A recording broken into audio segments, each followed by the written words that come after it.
Good morning students. Last lecture में मैंने आप लोगों को रिजल्टेंट का मैग्नीट्यूड का एक फॉर्मूला ड्राइव किया था। उसमें था आर वेक्टर का mod equals to A square plus B square plus 2ab cos theta under root, ये था। और डायरेक्शन ऑफ रिजल्टेंट के लिए हम फाई निकालते हैं, phi angle of resultant vector with A vector. तो वैल्यू ऑफ फाई क्या होती है आपकी? Phi equals to tan inverse B sine theta upon A plus B cos theta. उसके बाद हमने एक दो क्वेश्चन भी किए इसके ऊपर।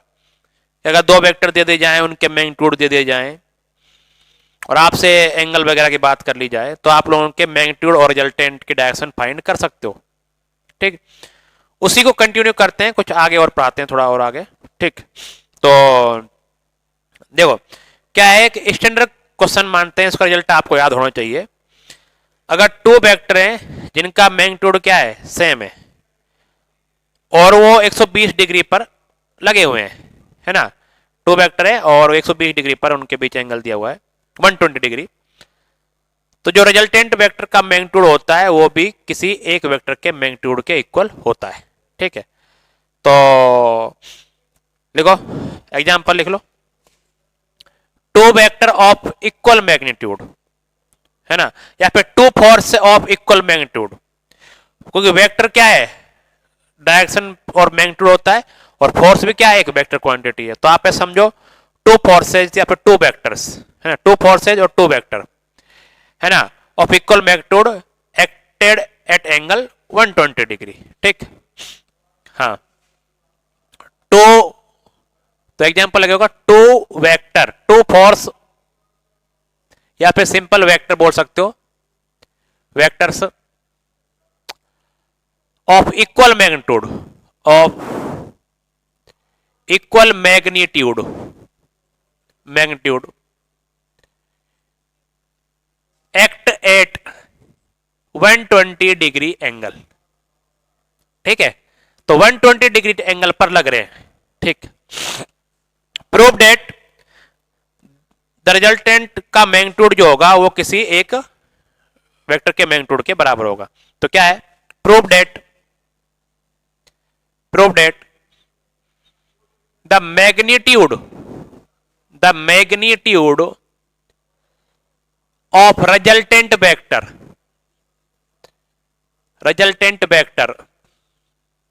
इज इक्वल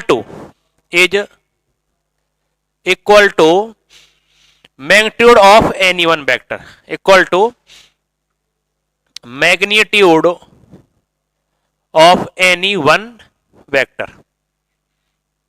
तो किसी एक वेक्टर के मैग्नीट्यूड के बराबर होगा। तो दो वेक्टर हैं, या दो फोर्स बोल सकते हो, वेक्टर बोल सकते हो, बात बराबर है। तो क्या कह रहा है क्वेश्चन कि दो वेक्टर, ए वेक्टर मान लो या फिर फोर्स मान लो, कितने एंगल पे लग रहे हैं, 120 पे लग रहे हैं। कितने पे लग रहे हैं बच्चों, 120 पे। एंगल कितना है इनके बीच में, 120। ठीक, तो आपको प्रूव करना है कि इनका रिजल्टेंट जो आएगा, क्या है बच्चों, रिजल्टेंट जो आएगा वो किसके बराबर होगा, किसी एक वेक्टर के मैग्नीट्यूड के बराबर होगा। ठीक, तो मैग्नीट्यूड रिजल्टेंट बनाने के लिए क्या करते हो, एक पैरेललोग्राम बनाते हो।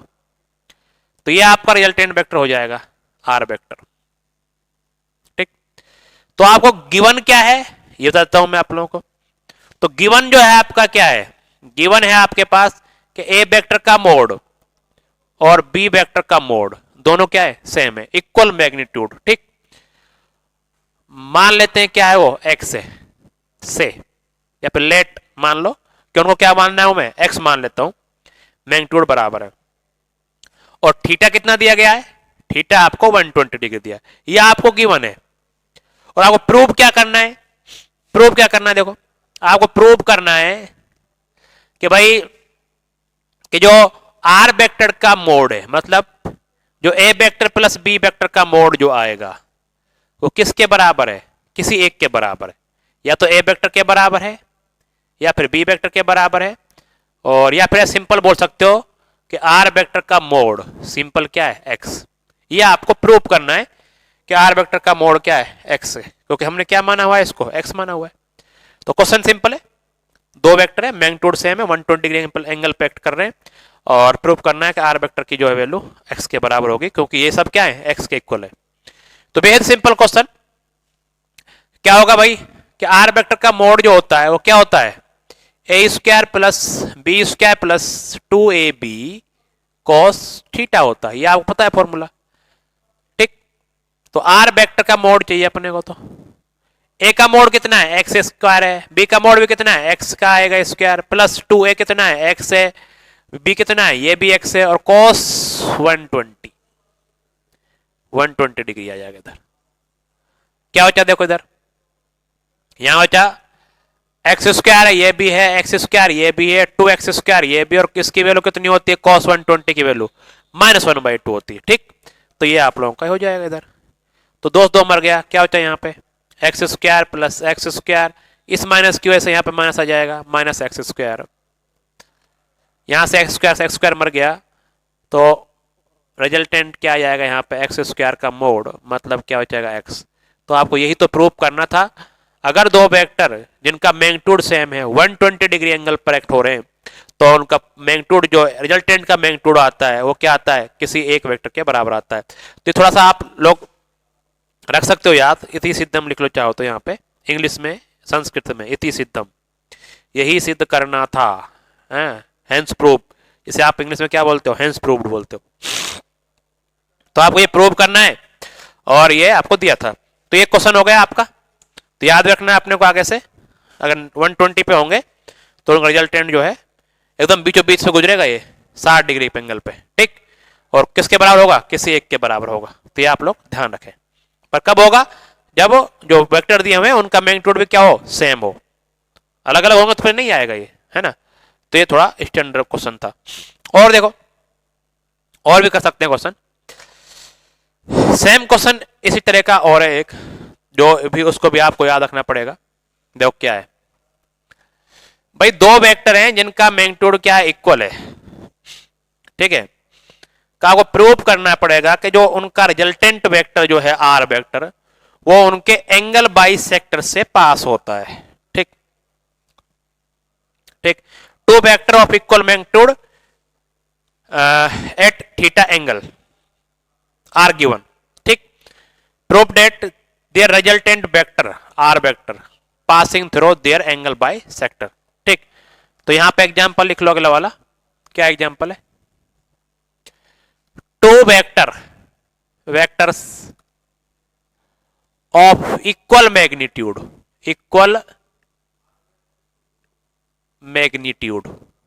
To vectors of equal magnitude are at angle theta,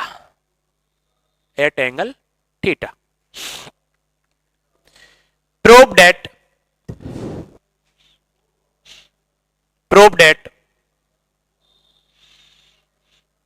their resultant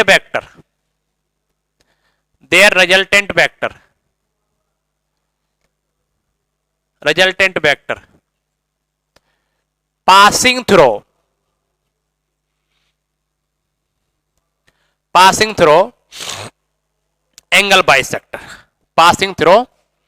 angle bisector, ठीक, कि एंगल बाइसेक्टर से क्या होता है, वो पास होता है, कि एंगल को दो भागों में बांटते हुए पास होगा। अगर इक्वल मैग्नीट्यूड के दो रिजल्ट वेक्टर दिए हुए हैं तो आपको ऐसा कुछ, मतलब डायग्राम शो करें आप लोग, तो क्या है आप लोगों का, ये ए वेक्टर मान लो और ये बी वेक्टर मान लो। ठीक, ये ए वेक्टर है और ये क्या है, बी वेक्टर, इनके बीच एंगल क्या है, थीटा है। रिजल्टेंट कहां आएगा, कहीं ये आएगा। तो ये मान लो क्या आपका आर वेक्टर है, ये क्या है आपका फाई। तो आपको ये प्रूव करना है जब फाई की वैल्यू जो है ना वो θ/2 होगी, क्योंकि यहां पे क्या दिया है, इन दोनों का मैग्नीट्यूड सेम दिया है। ये तभी पॉसिबल है जब मैग्नीट्यूड क्या होगा, सेम। ये बात तो बोली उसने, इक्वल मैग्नीट्यूड के थीटा एंगल पे एक्ट कर रहे हैं।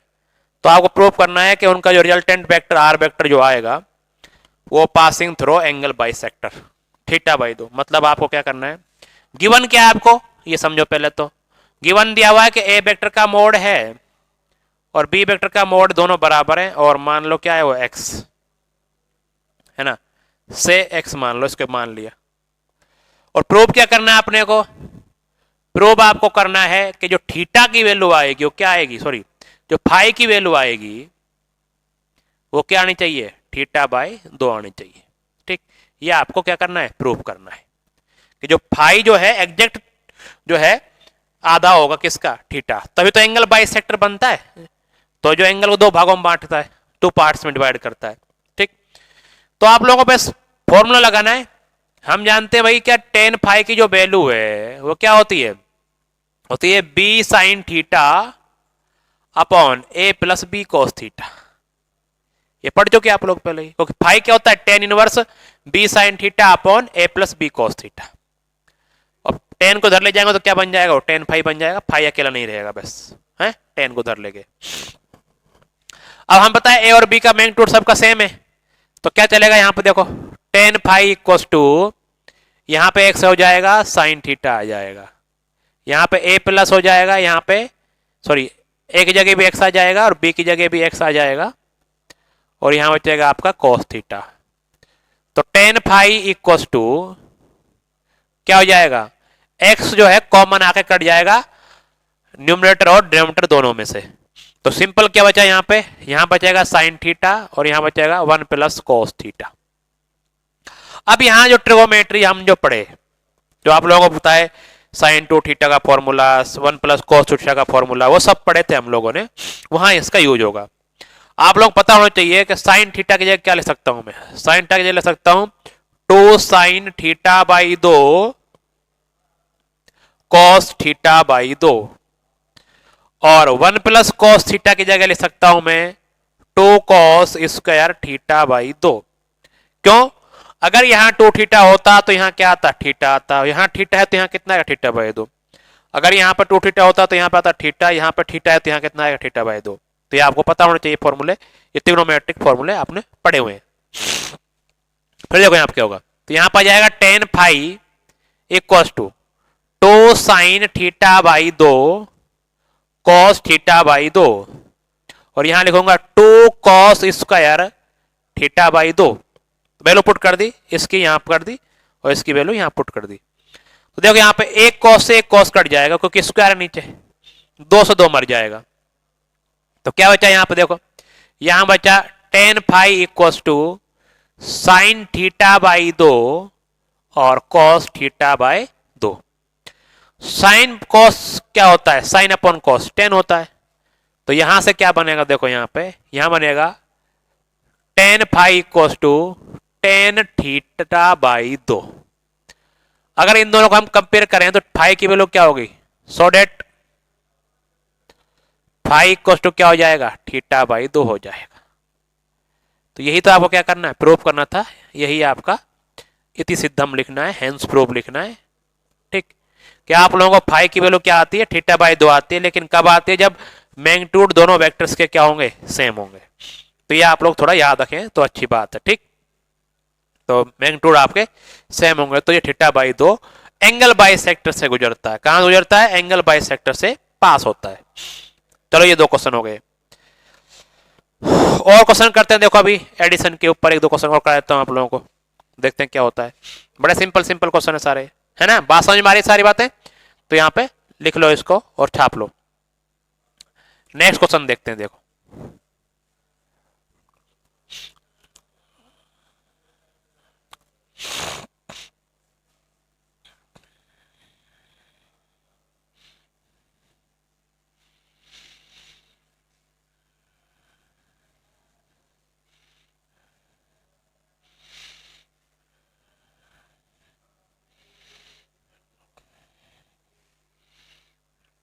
हाँ भाई।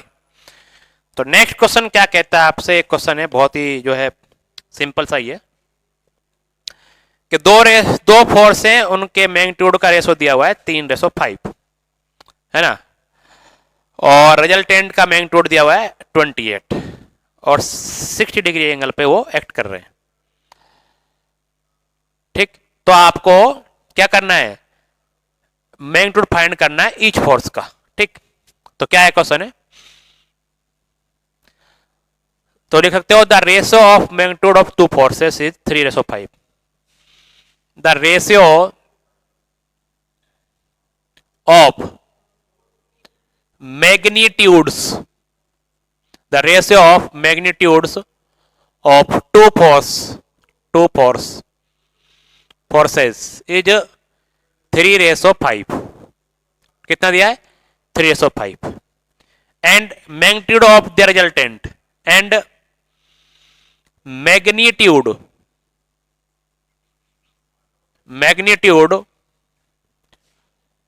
of their resultant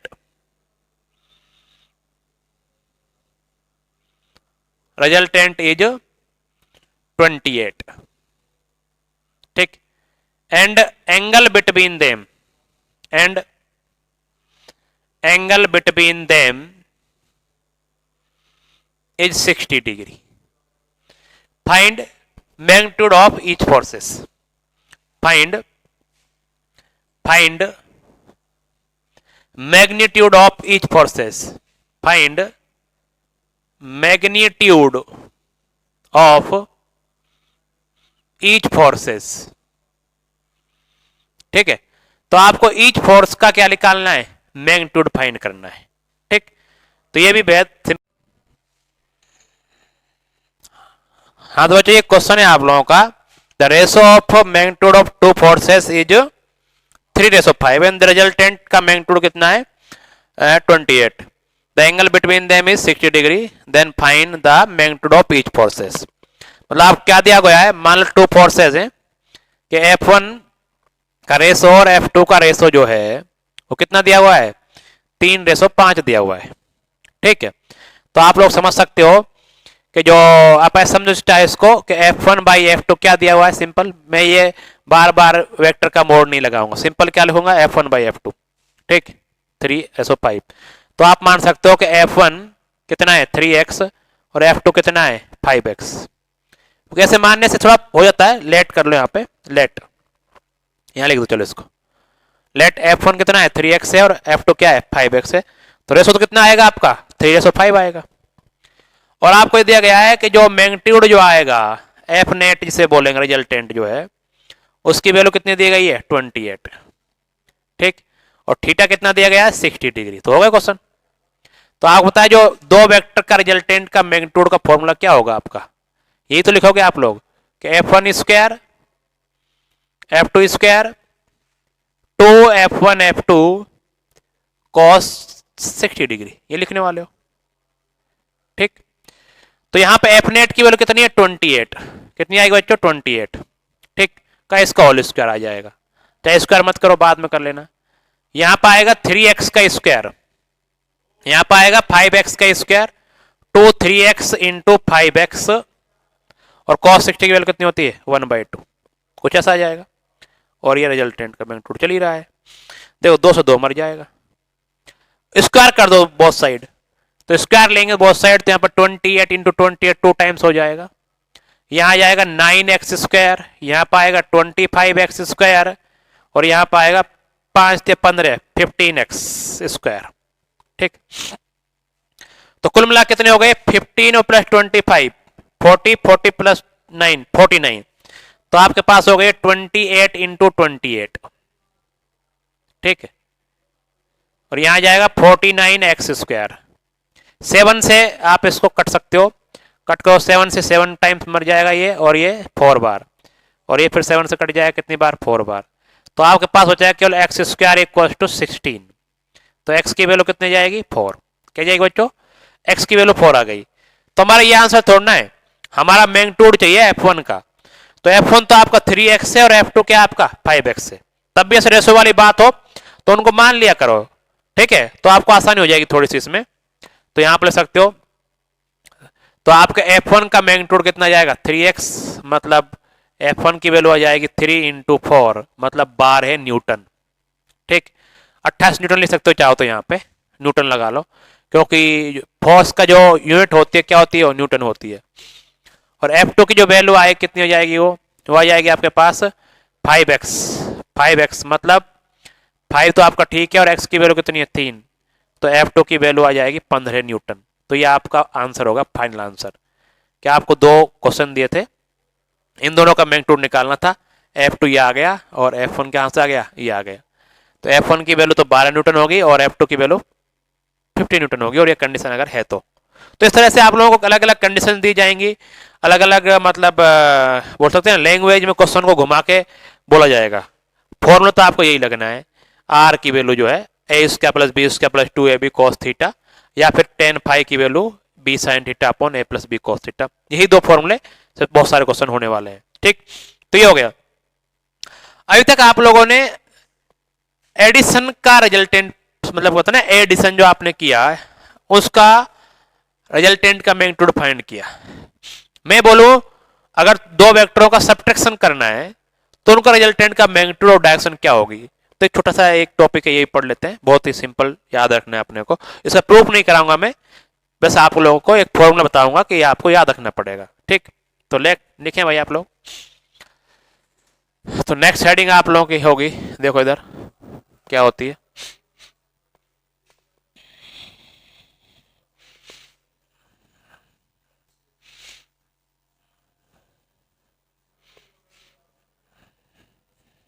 देखो नेक्स्ट हेडिंग है कि भाई magnitude and direction of subtraction of two vector. अगर दो वेक्टर को सब्ट्रैक्शन करना है तो उनका क्या होगा। तो छोटी सी हेडिंग है, ज्यादा बड़ी नहीं है, ये याद रखनी है अपने को। तो magnitude and direction of subtraction of two vector. दो वेक्टर हैं, उनका मैग्नीट्यूड, सब्ट्रैक्शन का मैग्नीट्यूड और डायरेक्शन आपको फाइंड करनी है। ठीक, तो ये आपकी हेडिंग हो गई। तो समझ लेते हैं, मान लेते हैं दो वेक्टर जिनका मैग्नीट्यूड आपको दिया गया है और उनके बीच में एंगल क्या है, थीटा है ना। Let two vector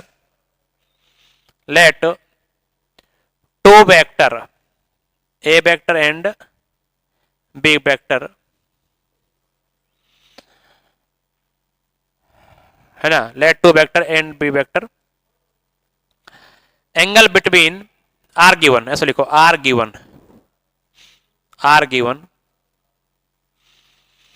angle between them is theta.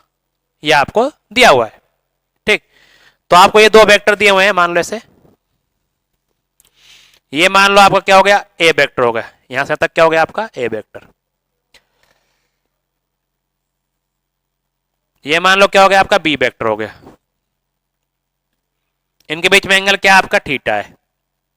तो आप जब पैरेललोग्राम लो बनाते थे तो क्या करते थे, ऐसे पैरेललोग्राम बनाते थे यहां पे, और पैरेललोग्राम बना के आप रिजल्टेंट फाइंड कर लेते भाई इसका। तो जो ए प्लस बी का रिजल्टेंट आता है वो आता है इधर। ठीक, तो ये क्या देता है आप लोगों को, ए प्लस बी। तो ये देता है आप लोगों को ए प्लस बी। ये आपको पता है, इतना पढ़ लिया। इसका मैग्नीट्यूड आपको पता है क्या आता है, A square plus B square plus 2ab cos theta. लेकिन मुझे क्या चाहिए, सब्ट्रैक्शन चाहिए। तो मुझे तो ए प्लस बी नहीं करना, हमें क्या चाहिए, ए माइनस बी। ठीक है, तो ए माइनस बी के लिए क्या करेंगे, आप लोगों को पहले माइनस बी का क्या करना पड़ेगा, माइनस बनाना पड़ेगा। माइनस बनाने के लिए क्या करते हो, अपोजिट में आप लोग बी को ले जाओ। क्या ले जाओ, अपोजिट में बी को लेके जाओ। इसको दो डॉट से बना रहा हूं मैं।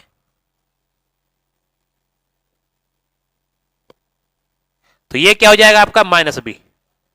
तो क्या होता है, किसी वेक्टर की डायरेक्शन को चेंज करने से वही वेक्टर क्या बन जाता है, उसका नेगेटिव वेक्टर बन जाता है। ठीक है, ये बात शायद मैंने लिखाई हुई है आप लोगों को। अगर हम बी का माइनस बी चाहिए तो क्या करो, उसकी डायरेक्शन को उलट दो। तो आप लोगों ने क्या किया है, यहाँ पे बी ऐसा था, इसकी डायरेक्शन को हमने रिवर्स कर दिया, तो क्या हो गया, माइनस बी बन गया। अगर अब यहाँ पे हम एक पैरेललोग्राम की बात करें, ठीक है, एक पैरेललोग्राम बनाया जाए, ये टेढ़ा मेढ़ा बनेगा यार, बनाएंगे सीधा सीधा बनाने की कोशिश हो जाएगी पूरी, देखो कोशिश तो रहेगी, पर बनना ना बनना अलग बात है। ठीक है, क्योंकि ड्राइंग अपनी बहुत अच्छी नहीं है।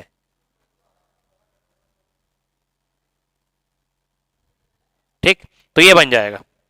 तो इस बार अपने को क्या करना है, यहां पे ये रिजल्टेंट जो आएगा, ये वाला रिजल्टेंट, ये किसका रिजल्टेंट है बताओ, ये आएगा आपका आर वेक्टर, जो नया वाला आएगा वो आएगा आपका ए वेक्टर और माइनस बी वेक्टर। क्योंकि आपको पता है पैरेललोग्राम लॉ में ये जो आप क्या करते हो ए प्लस बी करते हो, इस बार ये ए है और ये क्या है माइनस बी है, तो ये जो डायगोनल जो होगा वो क्या देगा आपको, ए प्लस बी देगा या फिर ए माइनस बी देगा।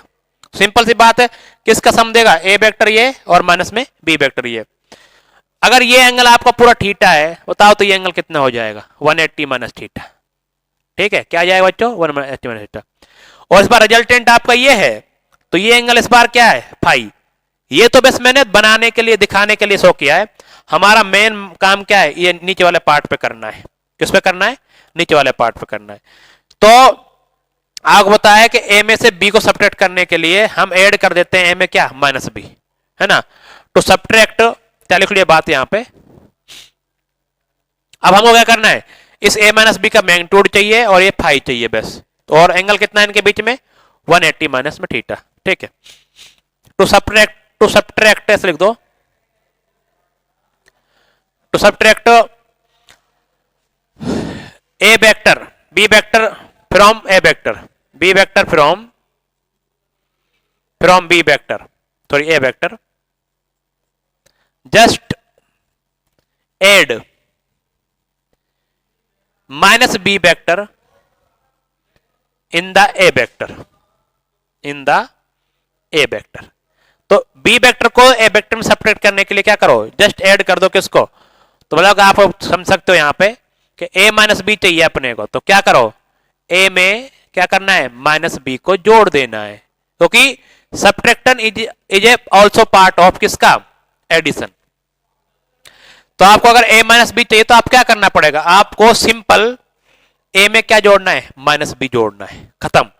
ठीक है, तो क्या बन जाएगा, ये ए माइनस बी बन जाएगा। मतलब हमको सारा कंसेप्ट एडिशन का रखना है, जो आपने एडिशन में जो कंसेप्ट यूज किया है, आर की वैल्यू निकाली है, फाई की वैल्यू निकाली, सब वही करना है। लेकिन इस बार एडिशन किसका करना है, ए में माइनस बी को ऐड करना है। तो यहां पर क्या करना पड़ेगा, A minus B, A plus B, A minus B equal to A plus of minus B. तो ए का एडिशन, बी का माइनस बी का एडिशन करना सिंपल। ठीक, तो ये हो गया। अब आपको पता है ये ए माइनस बी हो गया, और एंगल अब क्या है, अब एंगल बिटवीन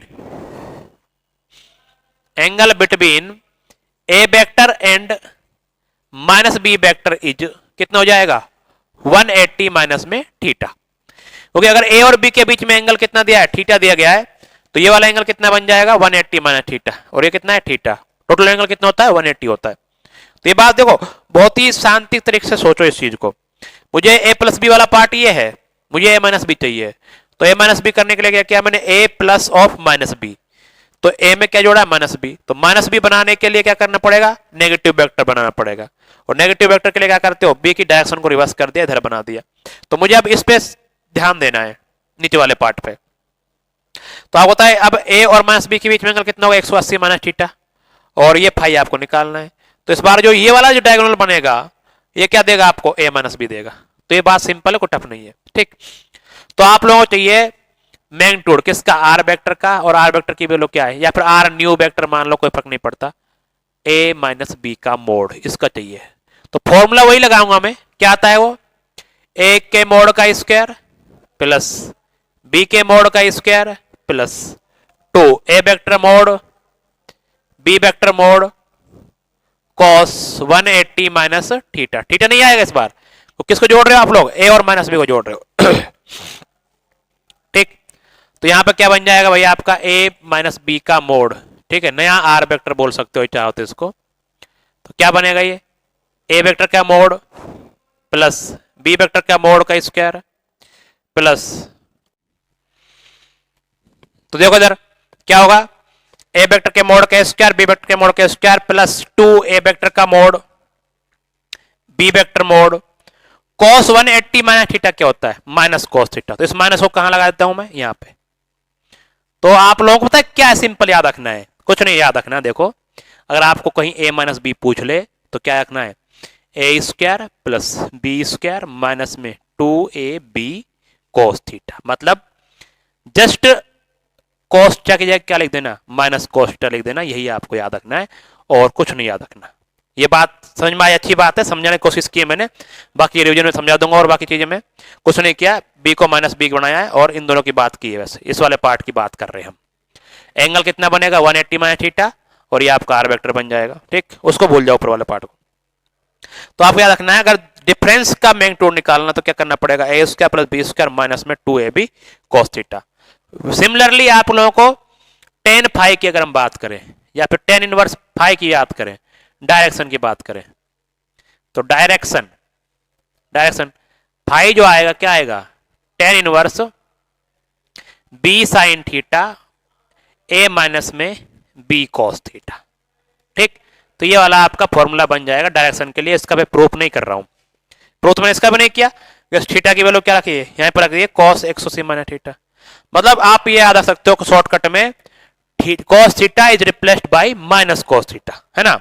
शॉर्टकट ट्रिक बना सकते हो कि cos theta is replaced by minus cos theta.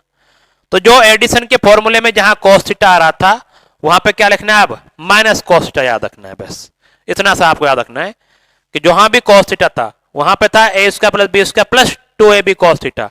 तो यहां सब्ट्रैक्शन में क्या जाएगा, a square plus B square minus में 2ab cos थीटा आ जाएगा। तो सब्ट्रैक्शन में क्या याद रखना है, माइनस cos थीटा लगाना है। वहां पे था फाई इक्वल टू tan इनवर्स b sin theta upon a minus में b cos थीटा। तो यहां पर क्या हो जाएगा, b sin theta upon a minus b cos theta. तो माइनस आ जाएगा cos थीटा की जगह। तो ये हो गया। इसमें एक पॉइंट और इंपॉर्टेंट देखो, यहां पे जो एडिशन वाला है ना वो ये वाला डायगोनल शो कर रहा है, ठीक है, और सब्ट्रैक्शन वाला है ये वाला डायगोनल शो कर रहा है। यही डायगोनल आपका ये है, देखा जाए तो दोनों सेम है।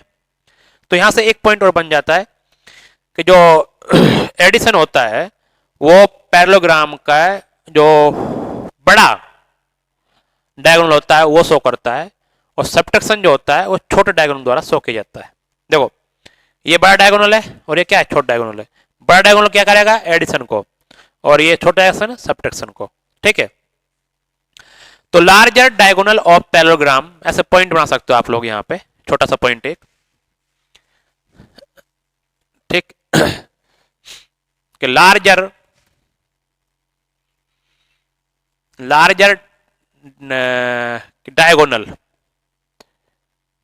Diagonal of parallelogram so addition या रिप्रेजेंट ऐसा कर लो, शो कर लो, चाहे रिप्रेजेंट कर लो, represent addition of vector, represent addition of two vectors. ठीक है, एंड स्मॉलर डायगोनल represent